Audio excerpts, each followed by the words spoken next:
Jared Polin, PhonosPhoto.com, and this is a comparison of the Canon R6 Mark III, the Canon R5, and the Canon R5 Mark II. Now, this video is to help you decide which one might be the right one for you.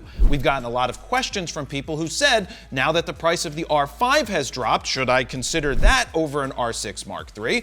Or for someone just starting out, they're getting an R6 Mark III, or they're deciding between the R5 Mark II. We're here to give you the differences to help you make an educated and informed decision on which one might be the right one for you. Now, with that being said, I have real-world reviews of each and every one of these cameras up here on the table. They are linked down below in the description, so you can go all out and see all of the specs and what it was like to use them in the real world. On top of that, if you decide to pick up any one of these bodies up here, we have a free user guide on each and every one of them right here. The free user guides are linked down below. What they do is they help you set up the camera and understand all of the settings and how I personally would set it up. So we save you hours upon hours of time getting your new camera set up. Now, throughout this video, you're going to see me give check marks. They mean absolutely something to somebody, but they really mean nothing. But I like giving check marks, so let's jump into these cameras. Starting with the R6 Mark III,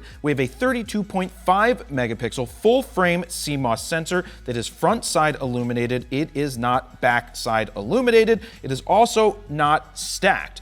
The R5 has a 45 megapixel full frame CMOS sensor. It is also front side illuminated and not stacked. The reason I mention it not being stacked is because the R5 Mark II has a 45 megapixel full frame stacked backside illuminated CMOS sensor. So that is the best sensor that you can find here because of the fact that it is stacked. It's going to have the fastest readout speed. We're going to talk about readout speed in just a second, but all of these cameras have what's called a Digic X processor inside. Moving on to the native ISOs, the R6 Mark III goes from 100 to 64,000, expandable to 102,400.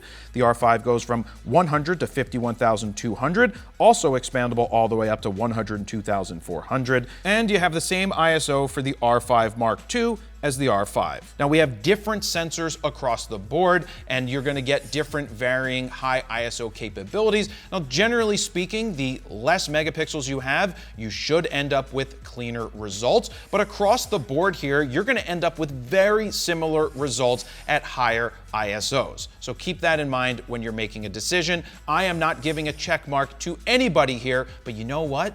Maybe I'm going to give a check mark, a third of a check mark to the R6 Mark III to being a third of a stop better on paper. Moving on to frame rates, we've got the R6 Mark III at 12 frames per second with the mechanical shutter in H+ mode that's giving you a 14-bit RAW file. You can shoot 40 frames per second with the electronic shutter, which ends up being a 12-bit RAW file. You have pre-continuous shooting of a half a second, which gives you 20 pre-captured images. And you also have the addition of a variable shutter for when you're shooting with the electronic shutter in flickering light situations. Moving on to the R5, you get 12 frames per second with mechanical in high+ mode, which is a 13-bit RAW file. 9 frames per second mechanical in high mode will give you a 14-bit RAW file.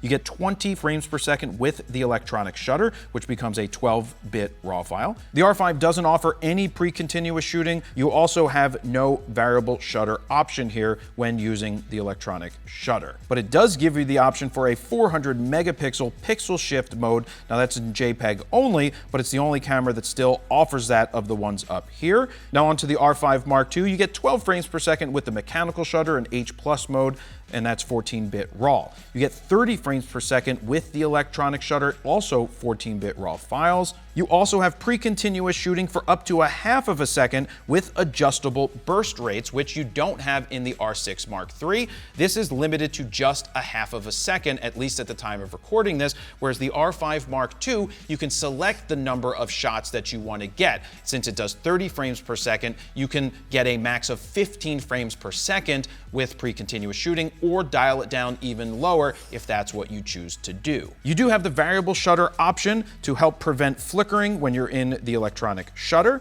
You have a 179 megapixel upscaling mode, but no pixel shift option. This is all done inside the camera, so it will upscale your image, and if you do want to crop it after the fact, you could do that. Now keep in mind, this is through interpolation. It is not done through AI because we did ask, so it does grow your files in camera. So we now know how fast these cameras shoot, but how fast is the readout speed for the electronic shutters? The R6 Mark III comes in at roughly 13 milliseconds, with the R5 coming in around 16, and because of the stack sensor of the R5 Mark II, you're getting a roughly 6 millisecond readout speed. Now, where this is important is if you're shooting fast-moving action or sports that have fast-moving balls, like baseball, you start to see the ball bow as it's crossing the plate, or you get some bowing of a baseball bat or a golf club when someone's swinging. Now, it's not going to show up across the board in a lot of situations where you're just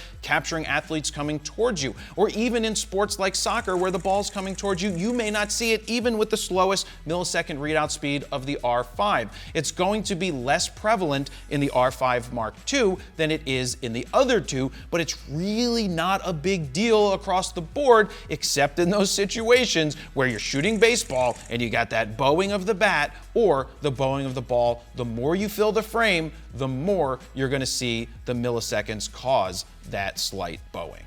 Let me cut in here real quick and let you know that this video is brought to you by Squarespace. If you're looking to build your very own online portfolio, use what I've been using for my personal photo website at jaredpolin.com for close to 15 years now, because it's simple, easy, and affordable, and I don't need to know any coding. To get your 14-day free trial, head on over to squarespace.com/FronosPhoto. If you decide that it's for you, use the code FronosPhoto at checkout to get 10% off your first order. Now, let's get back to the video.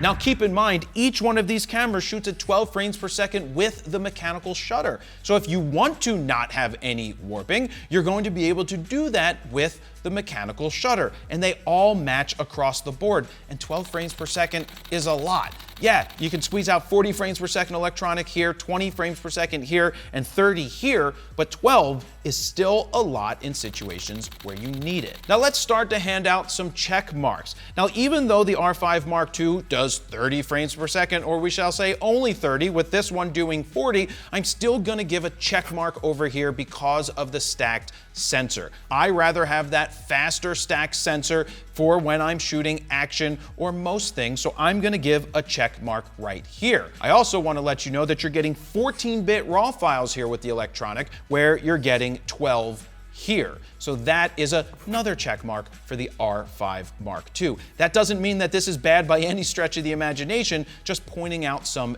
differences. Now, I did mention you have pre-continuous shooting for these two, so the R5 is going negative check mark for not having pre-continuous shooting, but it's older, and that's perfectly fine.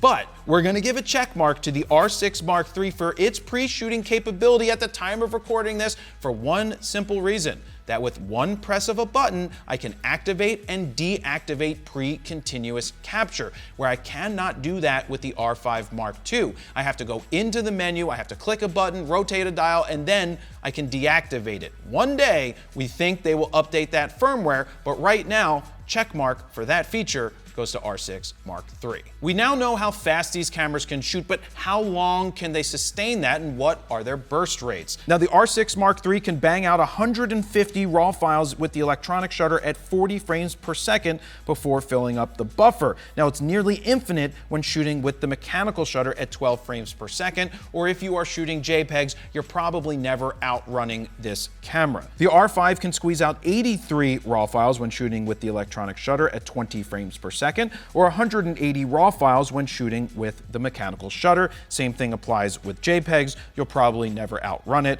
And the R5 Mark II can do 93 RAW files when shooting with the electronic shutter at 30 frames per second, up to 230 RAW files when shooting with the mechanical shutter at 12 frames per second.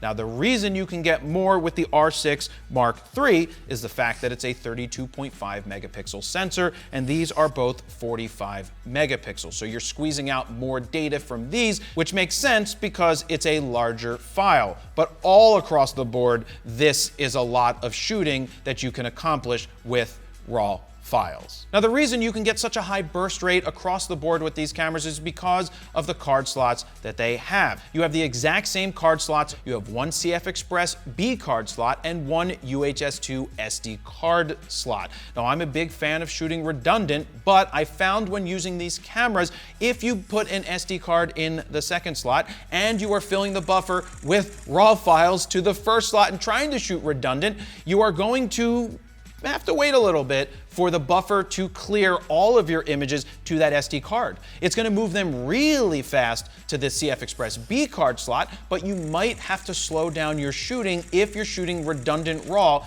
to both cards because of how much slower the SD card slot is. So check mark goes to absolutely nobody. Now, here's something important to talk about when you're shooting with the super fast glass like f1.2s or you're shooting wide open, especially with stills, is how fast is the max shutter speed that you can get. Now, across the board, these cameras all offer you 1/8,000th of a second with the mechanical shutter. But where it gets fun is with the electronic shutter. And the R6 Mark III can do 1/16,000th of a second with the electronic shutter. The electronic shutter on the R5 is giving you the exact same capability as with the mechanical shutter, 1/8,000th. And with the R5 Mark II, you are looking at 1/32,000th of a second with the electronic shutter. So this is important, like I already said, when you're shooting wide open with those stills. So to be able to go to 1/32,000th of a second, which is double what you can do with the R6 Mark III, means that this gets 1/16,000th of a check mark, you know, because it does double. Let me jump in here real quick because I want to show you our custom Lightroom presets from FroPak 4 in action on this photo right here, starting with Blue's Clues, followed by Brooklyn.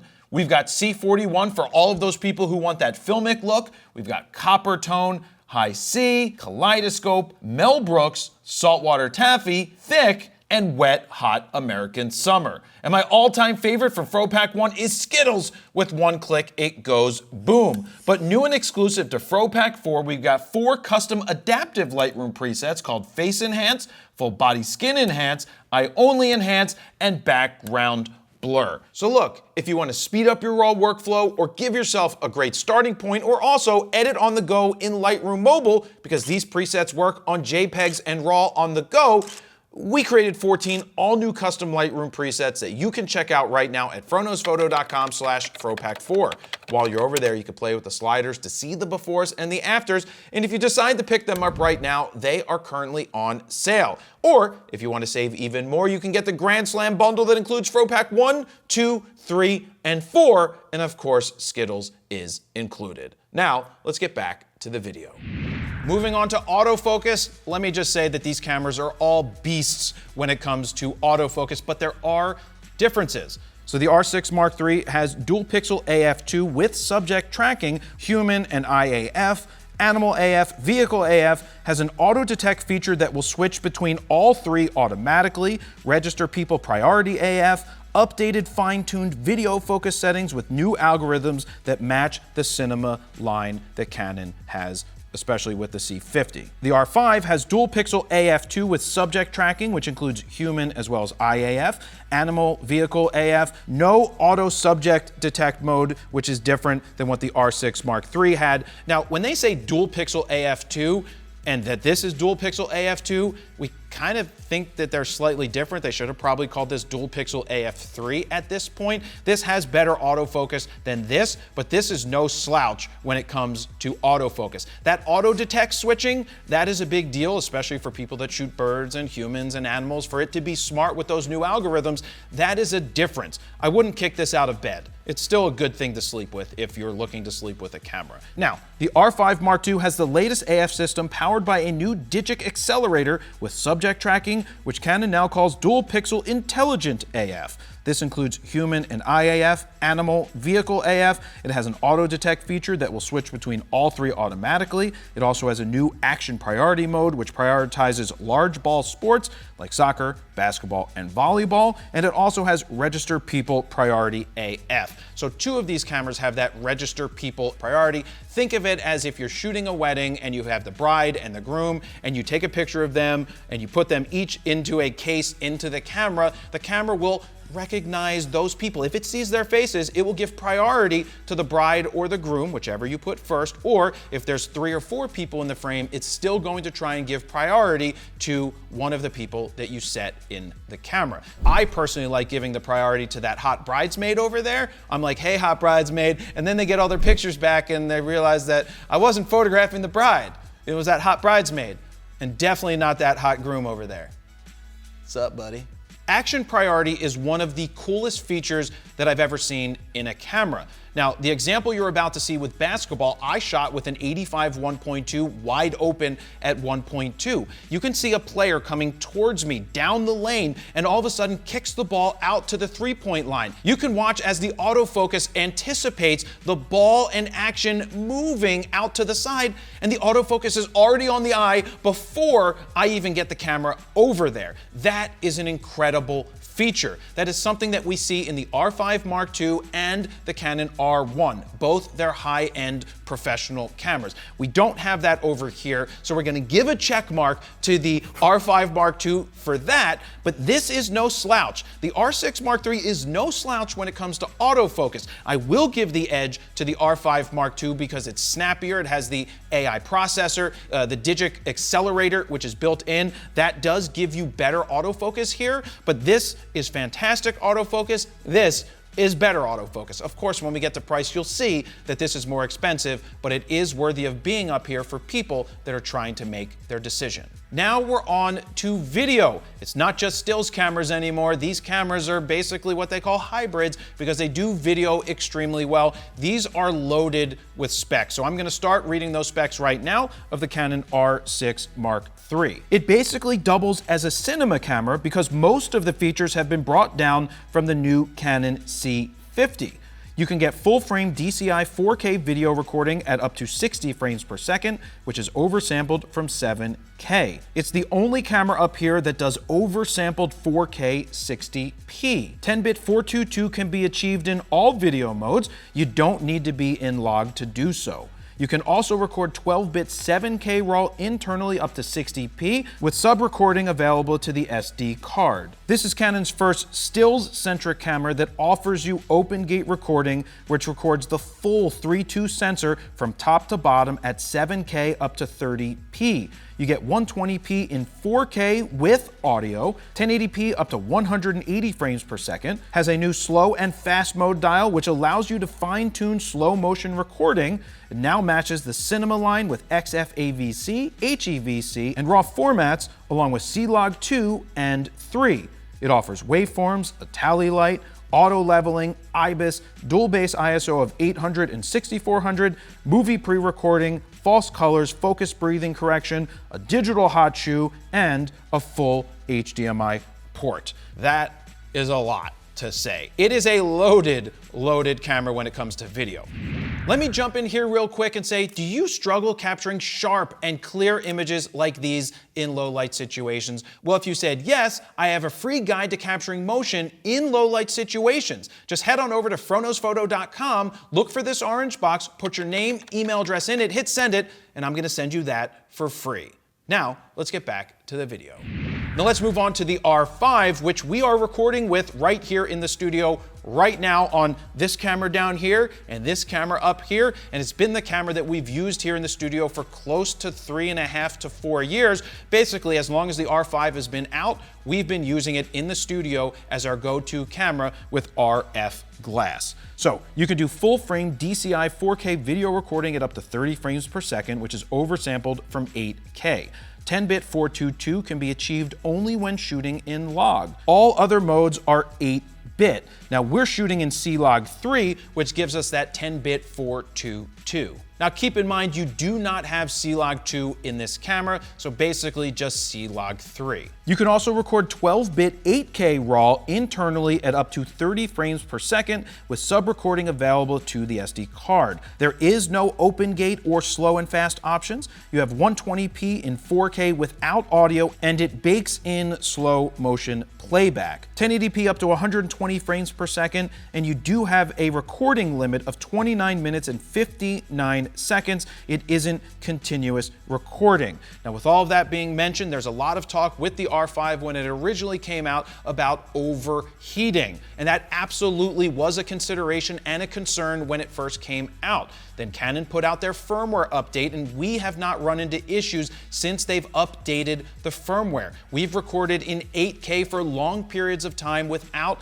having any overheating issues. And what I mean by issues, meaning shutting down. But we do not see the issues that some people constantly are saying are issues in our real world usage of this camera since the firmware has been updated. So keep that in mind. Overheating is really not the issue that it once was. Like all the cameras up here, this one has IBIS dual base ISO of 800 and 3200, but no digital hot shoe, and it has a smaller micro HDMI port. And moving on to the R5 Mark II, you have full-frame DCI 4K video recording at up to 30 frames per second, oversampled from 8K.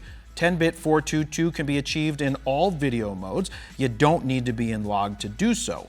You can also record 12-bit 8K RAW internally up to 60p with sub-recording available to the SD card. There is no open gate or slow and fast option. You could do 120p in 4K with audio this time, 1080p up to 240 frames per second, and it now matches the cinema line with XF AVC, HEVC, and RAW formats along with C-Log 2 and C-Log 3. This is the only camera up here with true unlimited record time because it has air cooling ducts and vents for an optional fan grip. Yeah, you can get a fan grip for the R5 Mark II. That fan grip does not fit on the R6 Mark III. We tried it, it has no vents. This is one of the corrections that Canon made different from the R5 to the R5 Mark II, is making sure that there would be no overheating at any point if you use that fan grip. We have not run into overheating with this camera, and we will be switching out all of our R5s here at the studio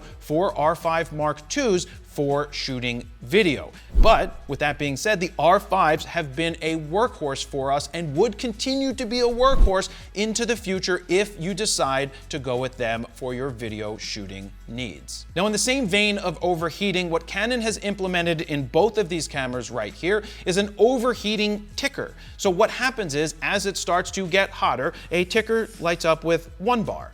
But it has to go to like 10 bars in order to overheat. So just understand that just because that comes on doesn't mean the camera is overheating. It just means that it's letting you know that it's getting hotter, and at some point it might reach that. Now, even with the R6 Mark III not having a built-in fan, we ran out of battery before we ran into overheating in our tests. And generally speaking, overheating is gonna happen more when you're shooting at those higher frame rates. Generally not gonna happen when you're at 24p 4K. That is just what this camera can eat for lunch, so keep that in mind. Back to wrap up the features for this section for the R5 Mark II. It also offers waveforms, a tally light, auto leveling, IBIS, dual base ISOs of 800 and 4000, movie pre-recording, false colors, focus breathing correction, digital hot shoe, and a full HDMI port. Now, when it comes to check marks for this is tough. This is a toss-up because this has a ton of cinema features from the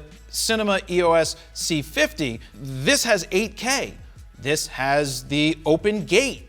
You're not gonna go wrong with either of these. We could use these in the studio and replace all of our R5s without an issue. We're gonna go with the R5 Mark IIs here in the studio, like I said, for better oversampling, as well as the overheating options of having the fan grip, and we don't have to worry about that long term. So if you're flipping the coin, you have to decide which direction to go. We're not giving anybody a check mark right here. So Dan, blow that check mark off the screen.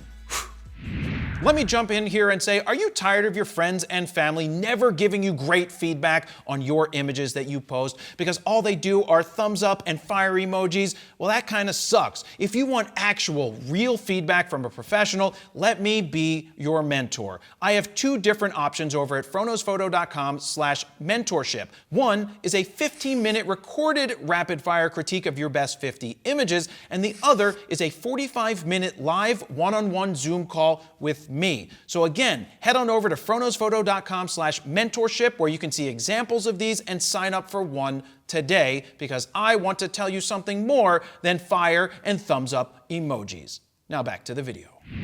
Let's move on to the body designs. The two newest here are the R6 Mark III and the R5 Mark II. You can tell that because you've got your switch on the left-hand side that goes from stills to video mode, whereas the R5 originally and the original R6 also put the on and off switch on the left-hand side. The R6 Mark III doesn't have an LCD screen on the top. That's not something I ever use anymore, but it does have a dial at the top. Mostly the lower end cameras and not professional ones have a twisty turn dial. When you start to get into the more professional bodies, they do away with that dial altogether. The other big differentiators here are both of these cameras have tally lights and a full HDMI port, where you do not have a tally light with the R5, and you have the smaller HDMI port. You also have digital hot shoes in both of these cameras, where you do not have a digital hot shoe in this one. But across the board, they all feel great in the hands. I should also mention that the grip that you can get for the R6 Mark II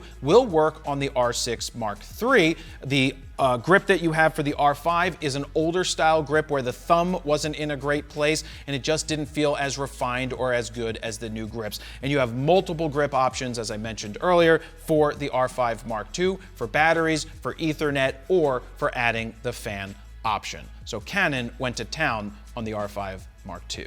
But the biggest body differences are between the screens and the EVFs. Let's start with the R6 Mark III. You have a 3.6 million dot EVF with 120 frames per second refresh rate, and it's a slightly smaller and older EVF. It's the exact same EVF that you found in the R6 Mark II as well as the original R6. They're still good, just understand they are slightly older. Speaking of older, we have the same screen that was in the R6 II and the R6. It's a 3-inch 1.62 million dot vari-angle touchscreen. The R5 has a 5.76 million dot EVF with 120 frames per second refresh rate, and it's actually much smaller of an EVF than that of the R5 Mark II, which we'll talk about in just a second.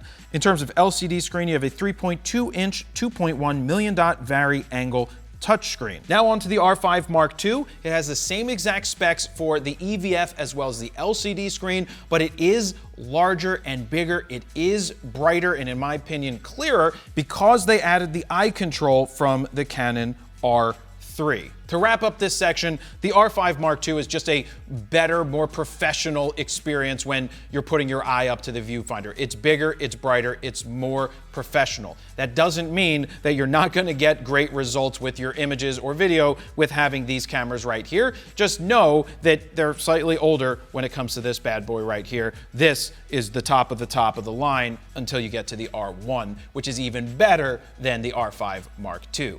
But that's just under $7,000. And now finally, the biggest thing to talk about are the price of these cameras and which one I think might be the right one for you. The R6 Mark III is $2,799 today. The R5 is on sale at $27.99 as well. Normally it was $32.99, but it's currently on sale at the time of recording this. And the R5 Mark II comes in at $38.99, which is also on sale because normally it was $43.99. So you can see it's $1,100 more. If the R5 wasn't priced where it is priced right now, it really wouldn't be much of a question to help you decide between the R6 Mark III and the R5, but they are priced the same. Or if you get this even less expensive when it's used, well, that's another thing to keep in mind. With everything that we've set up here, if I had to choose today to start, I personally, from a stills and video standpoint between these two cameras, would end up going with the R6 Mark III. Think about it if you're a wildlife or nature photographer. Yes, this is 45 megapixels and you might like to crop more, but you lose out on the pre-continuous capture, which means if you're trying to capture that bird doing something, you can go back in time and capture it with this, where you wouldn't have that ability right here with this one. Just the newer features, the 30 frames per second and the pre-capture and the speed and the video capabilities make this an incredible choice. Doesn't mean you will go wrong with this. If you can get it for a lot less money than $27.99, maybe consider it. But with both, don't forget to invest in good glass. But personally, I'd go with R6 Mark III over the original R5. But if money is not an issue and you have that extra $1,100 sitting around and still can invest or already have good glass, the R5 Mark II is a tremendous camera. Unbelievable to have that stack sensor, 30 frames per second, pre-capture, 8K video recording. It is a catch-all, amazing, all-around camera. If money is no option, or you can squeeze out a few extra bucks, I personally would end up with an R5 Mark II over the R6 Mark III. But that doesn't mean that the R6 Mark III isn't going to be great in every situation where this is great. Weddings, portraits, street photography, making movies, doing vlogs, doing videos like we're doing. All of these cameras are going to do it. So you have to decide which one is right for you. It depends on your situation, but again, glass, glass, glass, glass, glass. What that means is lenses are the most important. I'd rather have you save $1,000 or $1,100 and put better glass on this than spend more money on this one and not have enough to put on the best of the best with Honors Sir and end up with potentially subpar quality. So remember, glass is super important. Canon has done a tremendous job across the board. The fact that this is still viable today is an A+. That is tremendous. I should give it a check mark. So check mark for being viable today. These stacked, loaded, and ready to go. Amazing cameras. Which direction are you gonna go? Let me know down below. Thank you very much for watching. Jared, PolinPhotosphoto.com. See ya.